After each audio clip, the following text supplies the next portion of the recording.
left to die in the mountains until a stranger arrived. Lorenzo Castellano was supposed to die that night, left bleeding in the frozen mountains with his phone destroyed and his car at the bottom of a ravine, his blood painting the snow black under the moonlight. It wasn't enemies who put the bullet in his back. It was his younger brother Raphael, the one he'd protected his entire life, the one who'd eaten at his table and called him family while planning his murder. Before we dive into this story, thing you think you know about loyalty and love. Lorenzo felt the cold seeping into his bones, felt his consciousness slipping away like water through his fingers, felt death circling closer with each labored breath.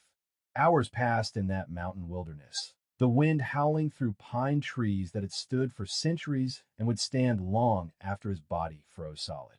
His vision blurred, darkness creeping in from the edges, and he made peace with dying alone because that's what men like him deserved after all the blood they'd spilled.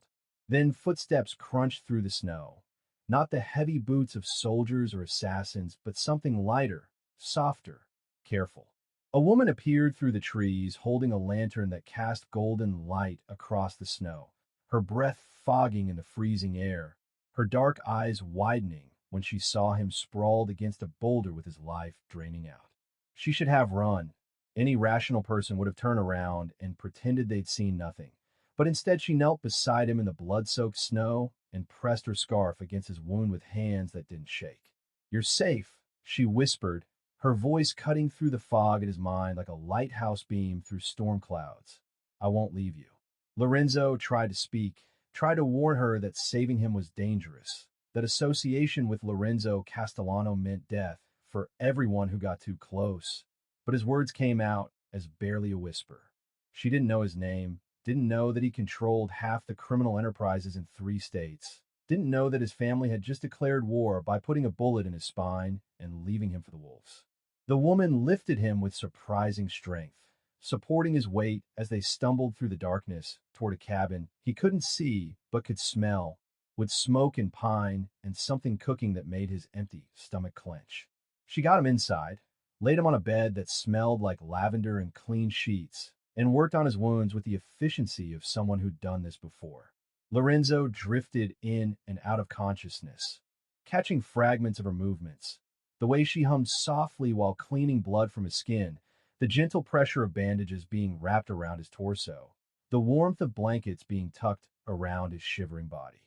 For the first time in his 42 years, someone was taking care of Lorenzo Castellano, without wanting anything in return, without fear or calculation or hidden agendas written in their eyes. When he finally surfaced fully, sunlight was streaming through simple cotton curtains, and the woman was sitting in a chair beside the bed, reading a worn paperback novel. She looked up when he stirred, set the book aside, and smiled with genuine warmth that hit Lorenzo harder than the bullet had. "You're awake," she said, standing to check his bandages with practiced hands. "How do you feel?" "Like I've been shot and left to die," Lorenzo managed, his voice rough as gravel, his throat burning with thirst. She brought him water in a chipped mug, supporting his head while he drank, and Lorenzo tried to remember the last time anyone had shown him this kind of simple kindness. "I'm Catalina," she said when he'd finished drinking, "Catalina Rivera, and you are." This was the moment everything would change, the moment when fear would replace compassion in her eyes, when she'd realize what kind of monster she'd saved. "Lorenzo," he said quietly, just Lorenzo. No recognition flickered across her face, no sudden tension in her shoulders, no calculation about how to escape or who to call. She just nodded and smoothed the blankets around him like he was anyone else, like his name didn't carry the weight of 1,000 sins. "You lost a lot of blood," she said, checking his pulse with cool fingers against his wrist, but nothing vital was hit. "You're lucky." Lucky wasn't the word Lorenzo would have used for surviving when your own brother orchestrates your execution, when the men who swore loyalty decide your blood is worth less than their ambition. "Where am I?" he asked, looking around the small cabin with its wooden walls and simple furniture. "My home," Catalina replied, "about 20 miles from where I found you. I was checking my trap lines when I heard something, followed the sound, and found you bleeding in the snow." Lorenzo studied her face, searching for the deception he'd learned to see in everyone. the micro expressions that betrayed hidden motives and secret plans. He found nothing but genuine concern and something else he couldn't identify, a kind of understanding that seemed to go deeper than their brief acquaintance should allow. You live here alone? He asked, noting the single chair, the small table, the solitary coffee mug by the sink. For years now, Catalina said, moving to the window where morning light caught the gold in her dark hair. It's peaceful here, quiet. Sometimes I go months without seeing another soul. Aren't you afraid? A woman alone in the wilderness. Lorenzo's protective instincts fired despite his condition, despite the fact that he was the one who needed saving. I'm more afraid of people than I am of mountains or wolves, Catalina said, and something in her voice told Lorenzo there was a story there, something that had driven her to seek isolation in these frozen peaks. Animals are honest about their intentions. She continued, you always know where you stand with a bear or a mountain lion. People lie, people pretend, people hurt you while smiling to your face. Lorenzo understood that truth in his bones, had built an empire on reading the lies people told, on seeing through the smiles that hid betrayal. Raphael had smiled when he'd suggested they take the mountain route home, had smiled when he'd offered a drive, had smiled right before he'd pulled the trigger. The men who did this to you, Catalina said, turning from the window, they're not coming back, are they? No, Lorenzo said, his jaw tightening with rage he couldn't quite suppress. They think I'm dead. Good, Catalina's response was firm and immediate. Whatever you did, whatever brought you to that mountain, nobody deserves to die alone in the cold. Lorenzo stared at her, seeing the conviction in her eyes, the absolute certainty that human life had value regardless of what that human had done. In his world, mercy was weakness. Compassion was a luxury that got you killed. Yet here was this woman who'd risked her own safety to save a bleeding stranger without asking for anything in return. Why did you help me? He asked, needing to understand. You could have kept walking, pretended you never saw me. Let nature take its course. Catalina was quiet for a long moment, her fingers tracing patterns on the windowsill, and when she spoke, her voice carried the weight of old pain. Because I know what it feels like to be left to die by people who were supposed to protect you, she said softly. I know what it's like when the person you trust most becomes the one you fear most, when love turns into something that destroys you from the inside out. The words hit Lorenzo like a physical blow, not because of what she said, but because of how she said it, with the kind of understanding that only came from experience. Who hurt you? The question escaped before he could stop it, rougher than he intended, carrying more emotion than he'd allowed himself to feel in years. Someone who said he loved me, Catalina replied, still staring out at the snow-covered peaks. Someone who promised to protect me. Someone who nearly succeeded in making me disappear entirely. Where is he now? Lorenzo felt protective rage building in his chest, felt the old instincts rising despite his weakened state. Gone, Catalina said simply, and the finality in her voice told Lorenzo everything he needed to know about what had happened to the man who'd hurt her. She wasn't just a kind woman who'd saved his life. She was a survivor who'd fought her own war and won, someone who understood that sometimes the only way to be free was to remove the threat permanently. Rest, she said, moving toward the door. I'll make something to eat. You need to get your strength back. Lorenzo watched her go, his mind racing despite his body's exhaustion, trying to reconcile the gentle woman who'd saved him with the steel he'd heard in her voice when she spoke about her past. He'd spent 25 years building walls around his heart, creating distance between himself and everyone else, making sure nobody could get close enough to hurt him the way Raphael had. Yet this stranger had slipped past every defense without even trying, had seen him at his most vulnerable and chosen to help instead of exploit. Outside the window, snow began falling again, covering the tracks that had led Catalina to him the night before, erasing all evidence of how he'd arrived at this place, suspended between his old life and whatever came next. For now, he was just Lorenzo, not the feared Castellano heir who controlled territory from the coast to the mountains, not the man whose name could empty a room or start a war, just a wounded stranger being cared for by a woman who asked nothing more than his humanity. It was terrifying and liberating at the same time, this feeling of being seen without the armor of reputation and power, of being valued for something other than fear or money or influence. But Lorenzo knew it couldn't last forever, knew that his family thought he was dead, which meant they'd be moving quickly to consolidate power, to erase any trace of his influence, to build their empire on the foundation of his grave. They'd underestimated him before, forgotten that he'd survived worse than a bullet in a mountain, forgotten that the most dangerous enemies were the ones you thought you'd already killed. Soon he'd have to choose between the safety Catalina offered and the justice his betrayal demanded, between revenge and redemption, between the man he'd always been and the man he might become. But not today. Today he'd let himself be grateful for the kindness of a stranger who'd chosen to save him when the world had chosen to let him die, who'd seen his humanity when everyone else saw only a monster worth destroying. The smell of soup pulled Lorenzo back from the edge of sleep. Rich broth and vegetables simmering in a pot that sang a song he'd forgotten existed. Catalina appeared in the doorway carrying a wooden bowl and a spoon worn smooth from years of use. Her movements careful as she approached the bed where he lay, trying not to show how much pain he was still in. Homemade chicken soup, she said, settling into the chair beside him. My grandmother's recipe. She always said food made with love heals more than medicine ever could.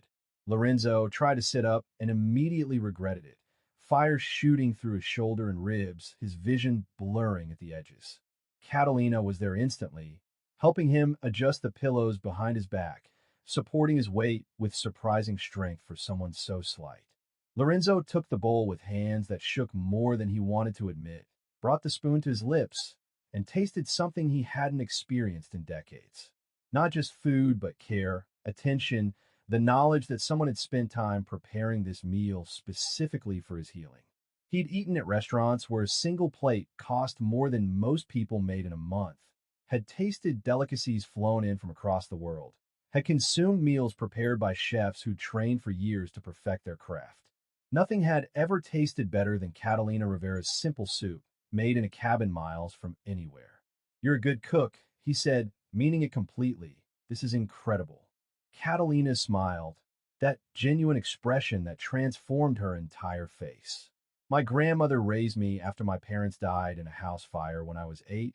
She taught me that the greatest strength comes from gentleness, that kindness isn't weakness, but the hardest choice we can make. Lorenzo paused with the spoon halfway to his mouth, those words hitting something deep in his chest. In his world, gentleness was a target painted on your back. Kindness was weakness that enemies exploited without mercy. The only strength that mattered came from fear and violence, and the willingness to do what others wouldn't. Yet here was Catalina who'd survived whatever hell had driven her to these mountains, and she'd emerged with her compassion intact, her humanity unbroken despite everything that had tried to destroy it. What about you? She asked, settling back in her chair with her own bowl. Any family? The question was innocent, conversational, but it detonated something inside Lorenzo that he'd been holding together through sheer will. Family. The word that once meant everything now tasted like poison in his mouth. The concept that had defined his entire existence revealed as a lie built on sand. I thought I did, he said quietly, setting down the soup because his appetite had vanished. Turns out I was wrong about everything. Catalina studied his face with those dark eyes that seemed to see too much, reading the pain he couldn't quite hide. The men who shot you, she said softly, they were family. Lorenzo nodded, not trusting his voice, not wanting to put into words the betrayal that still burned like acid in his chest. My brother Raphael, he finally managed, my younger brother who I raised after our father died, who I protected and mentored and loved like my own son. He's the one who put the bullet in my back. Blood doesn't make family, Catalina said with quiet conviction. Love does, loyalty does. The people who stand by you when the world turns dark, those are your real family. Not the ones who share your DNA, but the ones who share your burdens. Then I've never had a family, Lorenzo admitted, the words scraping his throat raw, feeling like a confession of failure. You do now, Catalina said it simply, without drama. Weather outside. The statement hung in the air between them, solid and real, settling into Lorenzo's chest like a warm stone that displaced some of the cold that had lived there for decades. Days passed in a rhythm Lorenzo had never experienced, waking to find Catalina reading by the window, eating meals she prepared with care, listening to her move around the cabin with the efficiency of someone who'd learned to be completely self-sufficient. She'd disappear for hours checking trap lines or gathering firewood, always returning with stories about the mountain, about the elk she'd seen or the fox tracks in the snow or the way the sunrise looked from the ridge above the cabin. Lorenzo found himself waiting for these stories, found himself watching the door for her return, found himself memorizing the sound of her voice and the way she tucked her hair behind her ear when she was concentrating. On the fourth day, he was strong enough to stand without the room spinning, strong enough to make it to the window where he stared out at endless snow-covered peaks stretching toward the horizon. Catalina found him there, joined him at the window, and Lorenzo realized he'd memorized every detail of her face without meaning to. The small scar above her right eyebrow, the way she bit her lower lip when she was thinking, the laugh lines around her eyes that spoke of joy she'd found despite everything that had tried to break her. Restless? She asked, and Lorenzo nodded because lying to her felt impossible. Thinking about what comes next, he admitted, about the choice I have to make. Catalina was quiet for a moment, then spoke with careful consideration. You could stay, she said softly. There's nothing for you out there but pain and violence and more betrayal.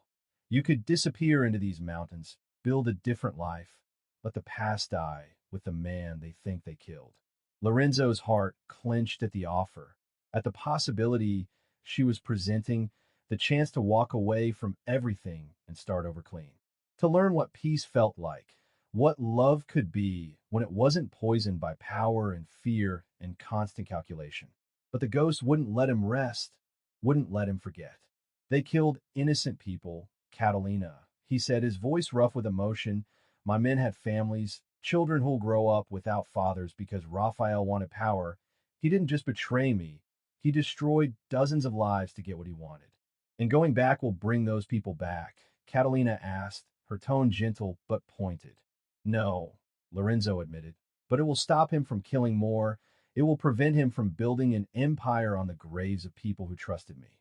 Catalina turned to face him fully, her expression sad but understanding. I won't try to stop you, she said quietly, but I need you to understand something. The man I saved on that mountain, the man who's been healing in my home these past days, he's good, he's kind, he listens when I talk, and he sees me as a person, not as something to use or control. That man could have a different life, could choose differently. She paused, choosing her words carefully. But the man you're talking about becoming again, the one who goes back to that world of violence and revenge, I'll never meet him, and I'll mourn that loss every single day. The words broke something open in Lorenzo's chest, cracked through the armor he'd worn for so long he'd forgotten what it felt like to be vulnerable. She saw him, not the reputation or the fear or the power. She saw Lorenzo Castellano, the man, and she was willing to fight for him even though they barely knew each other. What if I told you I could end it? He asked, the idea forming even as he spoke. What if I could go back, handle what needs to be handled, and then return to you, return to this life, return to the man you see? Catalina's smile was heartbreakingly gentle, filled with the kind of wisdom that came from hard experience. Then I'd say you don't understand how that world works, Lorenzo. It doesn't let people leave. It consumes everything until there's nothing left of who you used to be. She was right, and he knew it. Had seen it happen to countless men who'd tried to walk away, who'd thought they could retire or go straight or escape the life they'd built. The world he'd lived in for 25 years left marks that never faded, blood on his hands that would never wash clean, no matter how much he wanted redemption. But looking at Catalina, seeing the hope and fear warring in her expression, Lorenzo made a decision that would have shocked everyone who'd ever known him. Then I don't go back, he said, the words feeling both terrifying and liberating. I stay here with you. I'll let Raphael have the empire, let him think he won. We disappear together, start over, build something new from nothing. For a moment, pure joy transformed Catalina's face, hope lighting her eyes like sunrise over the mountains. Then reality crept back in. and she shook her head slowly. You'd regret it, she said. Eventually you'd resent me for keeping you from settling the score, for preventing you from getting justice for the people who died. Lorenzo started to protest, but Catalina continued, her voice firm. I've seen what happens when people run from their past instead of facing it. It follows them, it poisons everything they try to build. If you don't face this, if you don't find some way to make peace with what happened, it will destroy us before we even begin. Lorenzo stared at her, amazed by her strength, by her willingness to let him go even though it might mean losing him forever. She loved him enough to want him whole, even if that wholeness didn't include her, even if facing his past meant he'd never come back. What if there was another way? He asked slowly, pieces falling into place in his mind. What if I could handle this without becoming the monster they expect me to be? Catalina's eyes sharpened with interest, her intelligence showing through. What do you mean? She asked. My brother thinks he's won because he thinks like I used to think, Lorenzo explained. All force, all intimidation, all violence. But what if the game changed? What if instead of trying to take back the empire through bloodshed, I brought it down from the inside, destroyed it completely, so there's nothing left for anyone to fight over? You destroy your own family's business, Catalina said, understanding dawning in her expression. It's not my family anymore, Lorenzo replied, his voice hard with conviction. And it's not a business. It's a cancer that spreads and destroys everything it touches. But I know where the bodies are buried, Catalina, literally and figuratively. I know every dirty secret, every illegal operation, every corrupt official and compromised judge. I could end it all without firing a single shot. And then he continued, meeting her eyes. Then I come back to you, clean slate, no empire to inherit, no enemies to fight, no past to run from, just Lorenzo and Catalina building something real. Catalina was quiet for a long time, her fingers tracing patterns on the frosted window glass, her mind clearly working through possibilities and problems. When she finally spoke, her voice was thoughtful, measured. It's dangerous, she said. If they realize what you're doing before you finish, they'll come for you with everything they have. They won't, Lorenzo countered, because they think I'm dead, and even if they suspected otherwise, they'd never imagine I destroy everything our family built over 3 generations. It's the one thing they'd never see coming, the one move they wouldn't plan for. How long would it take? Catalina asked. 6 months, Lorenzo estimated. Maybe less if I'm careful. I need to move slowly, methodically, make sure every connection was severed and every secret was exposed before they understood what was happening.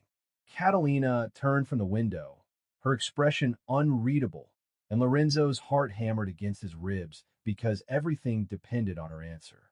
Not just his plans, but his entire future, the possibility of love and redemption and becoming something more than the sum of his sins.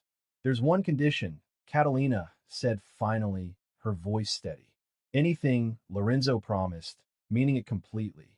You don't do this alone, she said. I help you. Lorenzo's blood ran cold, every protective instinct screaming against the idea. Absolutely not, Catalina. These people are dangerous beyond anything you can imagine. If they find out you exist, if they connect you to me in any way. Then we make sure they don't, Catalina interrupted, her tone brooking no argument. You said it yourself. They think you're dead, but Lorenzo Castellano's ghost is going to need allies, people they don't know about, resources they can't track. And I may live in these mountains, but I wasn't always a hermit. I have skills you need, connections you can use. What kind of skills? Lorenzo asked, studying her face with new intensity, seeing layers beneath the gentle exterior that he'd missed before. Catalina's smile was mysterious and slightly dangerous, transforming her from the compassionate rescuer into something else entirely.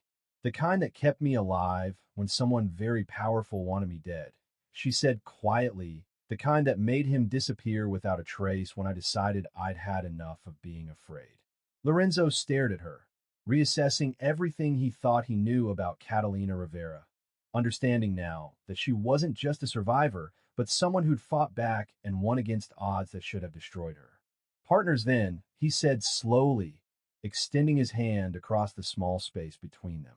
Partners, Catalina agreed, shaking his hand with a grip that was surprisingly strong. calloused in ways that told stories she hadn't shared yet. When their hands touched, Lorenzo felt something shift, felt the beginning of something that went deeper than gratitude or attraction, a connection forged in blood and trust, and a mutual understanding of what it meant to survive betrayal. 2 weeks passed while Lorenzo healed and planned, his strength returning day by day, his mind working through scenarios and contingencies with the precision that had built his empire in the first place. Catalina disappeared one afternoon and returned hours later carrying a laptop that looked new despite being 3 years old, setting it on the small table with reverence that made Lorenzo curious. She opened it with passwords and encryption keys that spoke of serious security, her fingers dancing across the keyboard with the confidence of someone who knew exactly what they were doing. Financial records first, she murmured, her eyes scanning lines of code that made no sense to Lorenzo. Your brother's been busy since you've been gone. 3 new shell companies, 2 offshore accounts in the Caymans, and one very interesting partnership with the Volkov Syndicate out of Moscow. Lorenzo's jaw tightened, rage building in his chest like pressure in a volcano. The Volkovs were brutal even by underworld standards, human trafficking and weapons dealing, and a complete disregard for any code of honor that still existed in their world. If Raphael was working with them, it meant innocent people were suffering, meant the empire Lorenzo had tried to keep somewhat controlled was spiraling into pure evil. How do you know how to do this? He asked, watching Catalina navigate systems that would challenge experienced hackers. My ex-husband wasn't just abusive, she said without looking up from the screen. He was a federal prosecutor who specialized in organized crime. I learned his methods, his contacts, his weaknesses, learned everything I could about how the system worked so I'd know how to make him disappear when the time came. Lorenzo felt ice run down his spine, understanding now why Catalina had chosen these mountains, why she'd been so certain her tormentor was gone. She hadn't just escaped, she'd systematically destroyed him using the very tools he'd used to control her. What was his name? Lorenzo asked, needing to know who had hurt this woman who'd saved his life. Daniel Archer, Catalina replied, her voice flat and emotionless. Decorated prosecutor, rising political star, darling of the media. Behind closed doors, he was a monster who nearly killed me twice before I learned to be a bigger monster. Where is he now? Lorenzo's protective instincts fired hot and fierce. At the bottom of Lake Superior, Catalina said simply, weighted down with chains from his own basement where he used to threaten to put me. Poetic justice seemed appropriate. Lorenzo sat back, stunned by the casual way she spoke about murder, by the steel underneath her gentle exterior. You killed him yourself, he asked, drugged his wine with his own sleeping pills, drove him to the lake while he was unconscious, watched him sink into water so deep they'll never find him. Catalina's voice was matter-of-fact, clinical. Then I burned everything that connected me to him, created a new identity, moved to these mountains, and learned to live with what I'd done. Do you regret it? Lorenzo asked, genuinely curious. Not for a second. Catalina met his eyes directly. He would have killed me eventually, would have made it look like an accident or a suicide. I chose to survive, chose to be the one who walked away. I'd make the same choice again tomorrow. Lorenzo understood that kind of survival instinct, that willingness to do whatever was necessary when backed into a corner with no other options. But hearing it from Catalina, seeing the absolute conviction in her expression, made him realize she was far more dangerous than she appeared. This woman who made soup and read by the fire and hummed while she worked had the skills and ruthlessness to take down a federal prosecutor and disappear without a trace. She was exactly the kind of ally he needed, exactly the kind of partner who could help him destroy Raphael's empire without becoming collateral damage herself. Show me what you found, he said, moving to sit beside her at the laptop. Catalina pulled up files that detailed Raphael's operations over the past 3 weeks, showing how quickly his brother had moved to consolidate power and expand into territories that Lorenzo had deliberately avoided. The Volkov partnership was particularly troubling. A joint venture smuggling weapons through 3 states using legitimate trucking companies as cover. 6 drivers had already disappeared, probably killed when they figured out what they were transporting, their families left with nothing but questions and grief. Here's what we do, Lorenzo said, his strategic mind engaging fully for the first time since the shooting. We don't attack the organization directly. We attack the infrastructure, the shell companies, the corrupt officials, the money laundering operations, everything that makes the empire function. Catalina nodded. Already typing. I can access the financial systems, trace the money flows, identify weak points where pressure applied correctly will cause maximum damage. And I can reach out to certain people, Lorenzo continued.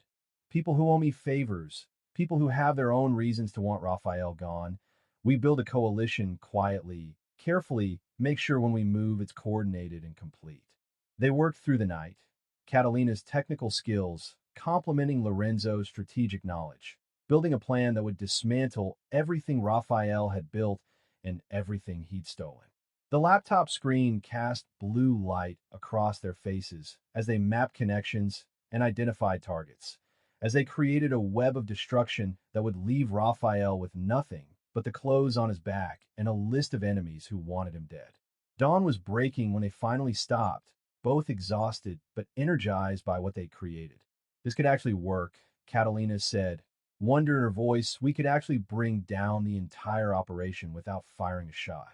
It will work, Lorenzo replied with absolute certainty. Because Raphael thinks like a hammer. He only understands force and violence. He'll never see a scalpel coming until it's already cut out his heart. They spent the next week refining the plan. Catalina, using her dead husband's old contacts to verify information and establish backdoors into systems they'd need to access. Lorenzo made careful phone calls using a burner phone Catalina produced from somewhere, reaching out to old allies who'd been pushed aside by Raphael's takeover, men who'd been loyal to Lorenzo and wanted revenge for his supposed death. The pieces fell into place with satisfying precision, each conversation revealing more about Raphael's vulnerabilities, each bit of research exposing another crack in the foundation he'd tried to build. The Volkov partnership was actually causing tension with other families that didn't want Russian syndicates expanding into their territories. Raphael's aggressive expansion had made enemies faster than he'd made profits. And the men he'd promoted to replace Lorenzo's old guard were incompetent yes-men who couldn't handle real pressure. Your brother's greatest weakness, Catalina observed one evening, is that he thinks power comes from fear. He doesn't understand that real power comes from respect and loyalty, things you can't take by force. Lorenzo nodded, recognizing the truth in her words, seeing now how his own approach had differed from Raphael's in ways he hadn't fully appreciated before. He'd built his empire on strategic relationships and calculated respect, on being someone people wanted to work with rather than someone they were forced to obey. Raphael was destroying that foundation, creating an organization held together only by terror, which meant it would collapse the moment that terror was removed. We start in 2 days, Lorenzo decided, simultaneous strikes across multiple fronts, financial, legal, and operational. By the time Raphael understands what's happening, it will be too late to stop. Catalina looked at him with something like admiration mixed with concern. You're not the same man I pulled out of that snow, she said softly. You're sharper somehow, more focused, like you found something worth fighting for beyond just revenge. Lorenzo met her eyes, saw his own reflection in those dark depths, understood that she'd given him more than just his life back. Maybe I have, he admitted. Maybe for the first time I'm fighting for something instead of against something, fighting to build instead of to destroy. What happens after? Catalina asked. When this is over and Raphael's empire is dust, what do you want then? Lorenzo reached across the table, took her hand in his, felt the calluses and the strength and the warmth that had kept him alive in more ways than one. I want this, he said simply, you and me in this cabin, building a life that has nothing to do with empires or power or violence. I want to learn who Lorenzo Castellano is when he's not constantly looking over his shoulder or planning the next move. I want to deserve the second chance you've given me. Catalina's smile was radiant, hope and joy mixing with the steel that lived in her spine. Then let's burn all down and start over, she said. Let's destroy everything that tried to destroy you and build something beautiful from the ashes. The next 48 hours were a blur of preparation and final coordination, Lorenzo reaching out to his remaining contacts, Catalina hacking into systems that should have been impossible to breach. They worked in perfect synchronization, anticipating each other's needs, covering each other's blind spots, becoming a team that was greater than the sum of its parts. On the morning of the operation, Lorenzo stood at the cabin window watching the sun rise over the mountains, feeling calmer than he had in years despite everything that was about to happen. Catalina joined him, pressing a cup of coffee into his hands, standing close enough that he could feel her warmth. "Ready?" she asked. "Ready," Lorenzo confirmed, knowing that by sunset, either Raphael's empire would be falling or they'd both be running for their lives. The plan was elegant in its complexity, starting with Catalina releasing financial records to 3 different federal agencies simultaneously, documents that showed money laundering on a massive scale, tax evasion, and connections to international criminal organizations. While authorities were processing that information, Lorenzo's contacts would be hitting Raphael's operations across 5 states, not with violence, but with strategic strikes that would cripple infrastructure and create chaos. Trucking companies would find their vehicles impounded for safety violations. Warehouses would fail surprise inspections. Corrupt officials would suddenly face investigations from agencies they didn't control. The Volkov partnership would implode when evidence of Raphael's plan to double-cross them reached Moscow. Russians didn't forgive betrayal any more than Lorenzo did. By the time Raphael understood what was happening, his empire would be collapsing from a dozen different directions simultaneously, each crisis demanding attention he couldn't provide, each fire spreading faster than he could put it out. And through it all, Lorenzo would remain a ghost, a dead man whose hand was invisible, but whose impact was devastating. Catalina initiated the first phase at exactly 9 in the morning, her fingers flying across the keyboard as she uploaded files to secure servers and triggered automated systems she'd spent weeks preparing. Lorenzo watched the news feeds on her laptop, saw the first reports of federal raids starting within an hour, saw Raphael's carefully constructed facade beginning to crack. "It's working," Catalina breathed, her excitement barely contained. "They're moving faster than we expected. Someone high up must have been waiting for an excuse to take him down." Lorenzo made his calls, gave the signals, set the rest of the operation in motion with the precision of a conductor leading an orchestra. Within hours, Raphael's world was burning from every direction. Operations shut down by federal raids, shipments intercepted at borders, warehouses emptied by authorities who'd been tipped off with perfect timing. Lorenzo watched it unfold through news reports and updates from his contacts, each message bringing confirmation that another piece of Raphael's empire had crumbled into dust. The Volkov syndicate moved faster than expected, their enforcers showing up at Raphael's primary headquarters, demanding answers about the betrayal they'd been fed through carefully planted evidence. Russian accents shouting threats that could be heard through the phone lines of panicked associates calling for help that wouldn't come. Catalina monitored the financial systems, watching money drain from accounts as banks froze assets, pending investigation, as offshore havens suddenly became inaccessible due to international cooperation that Lorenzo had spent weeks arranging through old contacts in legitimate business. "Your brother just tried to access his emergency funds," she reported with satisfaction. "Found nothing but zeros and federal seizure notices. He's completely locked out." Lorenzo felt no joy in Raphael's destruction, only a grim satisfaction that justice was being served, that the men who died in his brother's grab for power were being avenged without adding more bodies to the count. By evening, the news was running stories about a massive organized crime takedown, federal prosecutors announcing indictments against dozens of individuals in what they called the largest coordinated operation in a decade. Raphael's name was prominently featured, his face on every screen, his empire exposed for the world to see. Lorenzo watched his brother's carefully constructed public image disintegrate in real time, the legitimate businesses revealed as fronts, the charitable donations exposed as money laundering, the respectable facade stripped away to show the rot underneath. "How does it feel?" Catalina asked quietly, watching Lorenzo's face as his past life burned on the television screen. "Like closing a book I should have put down years ago," Lorenzo replied honestly, "like finally being free of something that was killing me slowly." The phone rang. The burner Catalina had provided, and Lorenzo answered to hear a voice he recognized, one of his old lieutenants who'd survived Raphael's purge by going underground. Boss, the man said, his voice shaking with emotion, is it really you? Are you alive? I'm alive, Thomas, Lorenzo confirmed, and I'm done. Done with the life, done with the empire, done with all of it. Raphael thought killing me would give him power, but all it did was set me free. There was silence on the other end. Then Thomas spoke again, his words careful. Some of us, the ones Raphael didn't kill, we've been waiting, hoping you'd come back and set things right. It is right, Lorenzo said firmly. The empire's gone, Thomas, burned to the ground, and it's not coming back. Tell the others to take whatever legitimate opportunities come from this chaos and build something clean, something that won't get their children killed. The old life is over for all of us. But boss, what about Raphael? What about justice for what he did? Justice is already happening, Lorenzo replied. He's facing federal charges that will put him away for life. He'll spend the next 40 years in a cage watching everything he stole slip through his fingers. That's justice enough.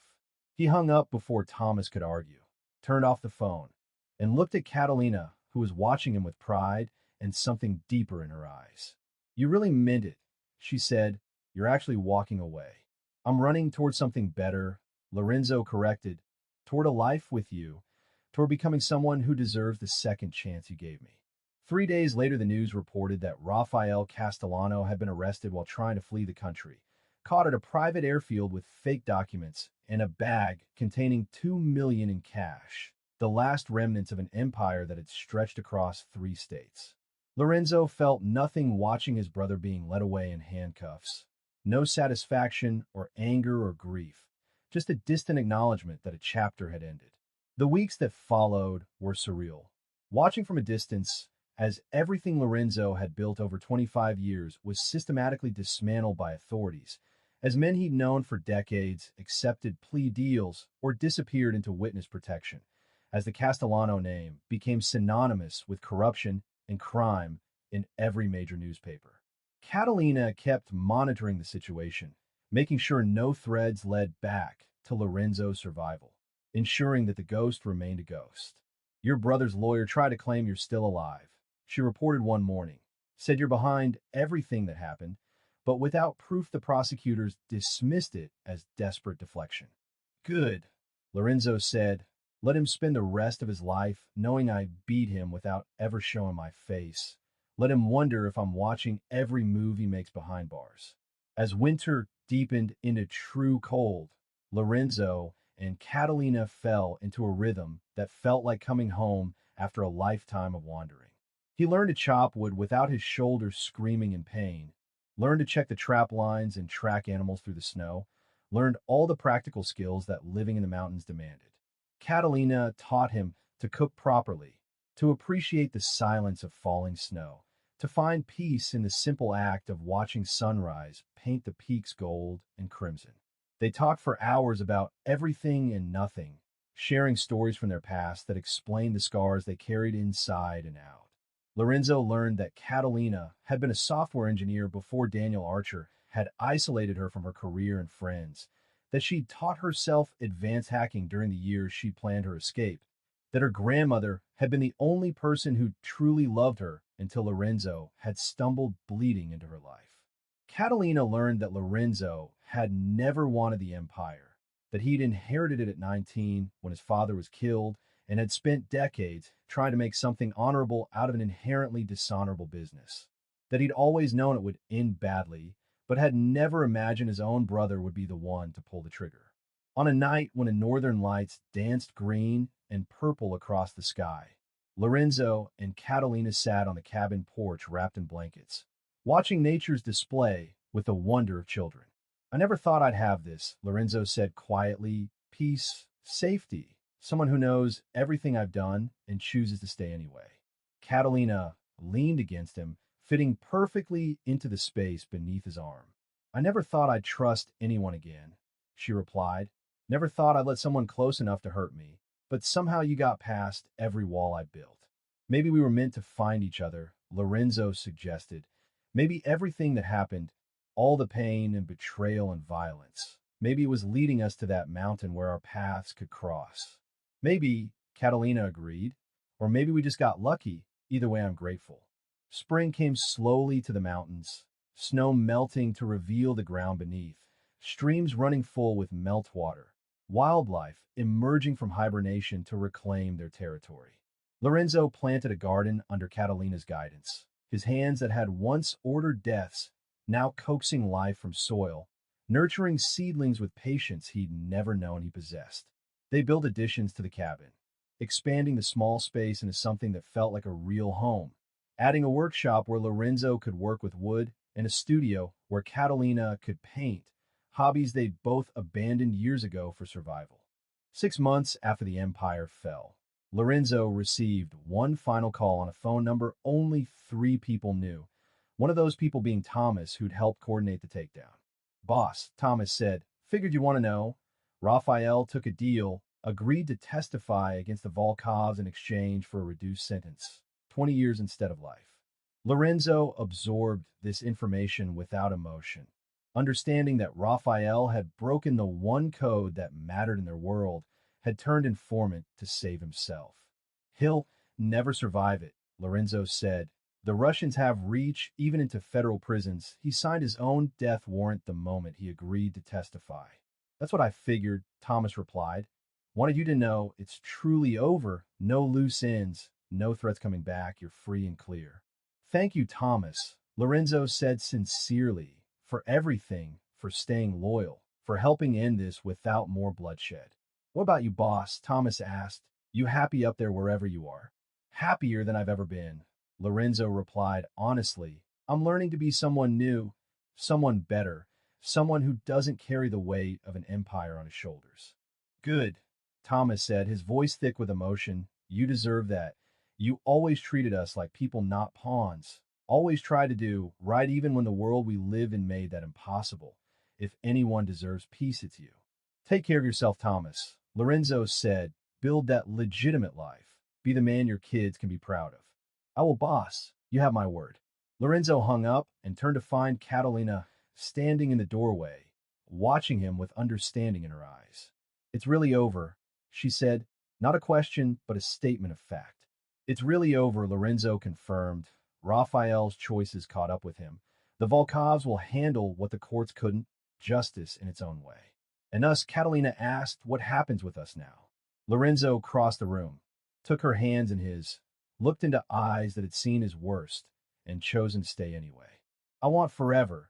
He said simply, I want to marry you in some small ceremony with just the mountains as witnesses. I want to build a life so far removed from violence that we forget it ever existed.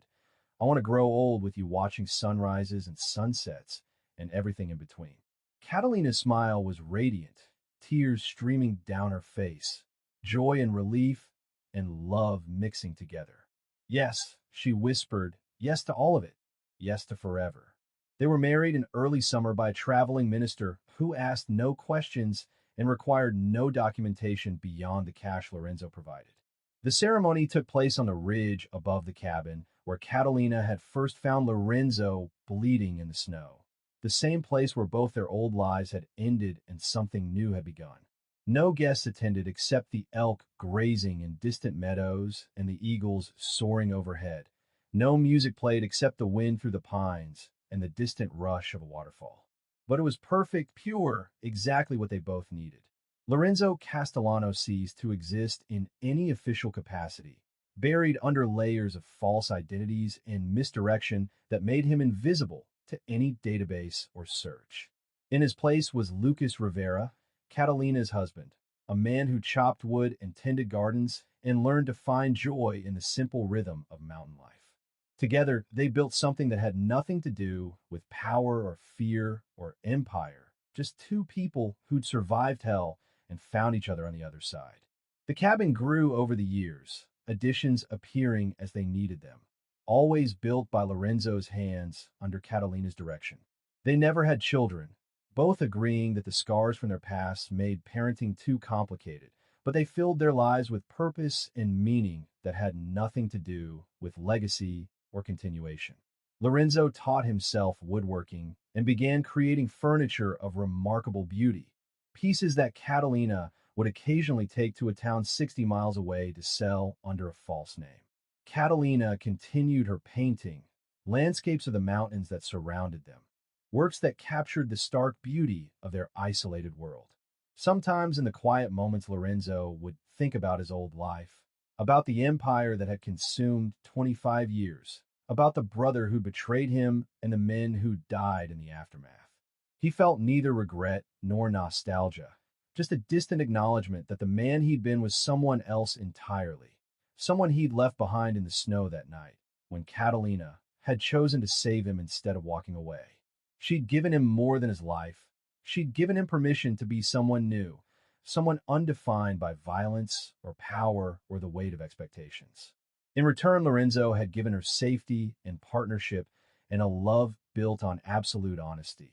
The kind of relationship where no secrets existed because they'd both seen each other at their worst and chosen to stay anyway. Years passed, marked only by the changing seasons and the subtle signs of aging that neither of them fought. Gray appeared in Lorenzo's dark hair. Lines deepened around Catalina's eyes. Their bodies carried the evidence of hard living and harder pasts. But they were happy, genuinely and completely happy in a way that had seemed impossible before they'd found each other. One evening 10 years after the empire fell, Lorenzo and Catalina sat on their porch watching another spectacular sunset paint the sky in shades of orange and purple. News had reached them through Thomas's occasional carefully coded messages that Raphael had been killed in prison exactly as Lorenzo had predicted, that the Volkovs had reached through bars and walls to deliver justice for his testimony. Lorenzo felt nothing hearing this, no satisfaction or closure, just the acknowledgement that all debts had been paid and all chapters closed. Do you ever regret it? Catalina asked, giving up everything you built, walking away from power most people only dream about. Not for a second, Lorenzo replied, pulling her close. That life was killing me slowly. I just didn't realize it until you showed me what living actually meant. Catalina smiled, settled against his chest, listened to the heartbeat that had almost stopped in the snow before she'd intervened. I was supposed to die too, she said quietly. Daniel had plans to make me disappear, had it all worked out, but I fought back and I survived and I found you. Maybe we were both supposed to die, but chose life instead. Maybe that's exactly what happened, Lorenzo agreed. Maybe choosing life when death seems inevitable is the bravest thing anyone can do. Maybe that's what saved us both. As stars emerged in the darkening sky and the temperature dropped with mountain swiftness, Lorenzo and Catalina remained on the porch wrapped in blankets and each other. Two people who'd been betrayed by those they trusted most and had somehow found their way to each other through blood and snow and impossible choices. The empire was gone, burned to ashes and scattered to the wind. Raphael was dead, justice delivered by the same violent world he'd tried to conquer. The Castellano name was a footnote in criminal history, a cautionary tale about ambition and betrayal. But Lorenzo and Catalina were alive, truly alive for the first time in their damaged lives, building something beautiful from the ruins of their pasts. The mountains stood eternal around them, witnesses to their transformation, guardians of the secrets they'd buried in the snow. And in the warmth of their cabin, in the strength of their love, in the peace they'd fought so hard to claim, Lorenzo finally understood what he'd been searching for through 25 years of violence and power. Not empire or fear or control, but simply this: a home, a partner, a life worth living, and the courage to choose love over revenge, redemption over destruction, life over death. If this story of betrayal and survival and second chances moved you, then notification bell, because we're dropping more incredible stories about people who chose redemption over revenge. Choice. Share this with someone who needs to hear that it's never too late to start over. Every view helps us create more powerful content that proves love and loyalty are stronger than violence and fear. Drama of people who believe in second chances and the power